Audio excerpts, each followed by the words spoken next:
In today's video, I'm going to teach you how to add redirect to a button on Framer. By the end, you'll have a clickable button that takes visitors exactly where you want them to go. Start by heading to Framer and opening the project you want to work on. Once your canvas is visible, look over to the left and open the Layout panel. This is where you'll find the building blocks for your page.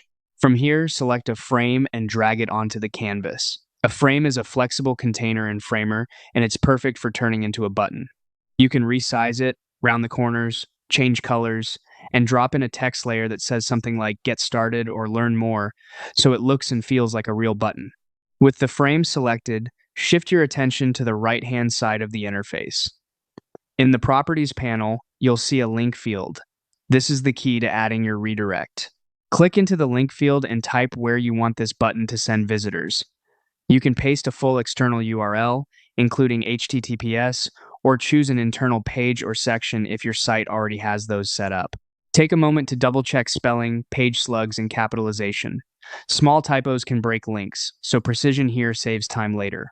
If you're linking outside your site, consider whether it should open in a new tab for a smoother user experience.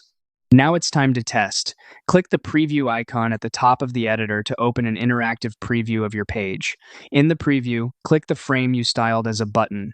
You should be taken straight to the destination you entered. If nothing happens, return to the editor, make sure the frame is still selected, confirm the link field isn't empty, and verify that the URL or page reference is correct. That's it! You've turned a simple frame into a fully functional button with a redirect in Framer. Save your progress, and you're ready to keep building.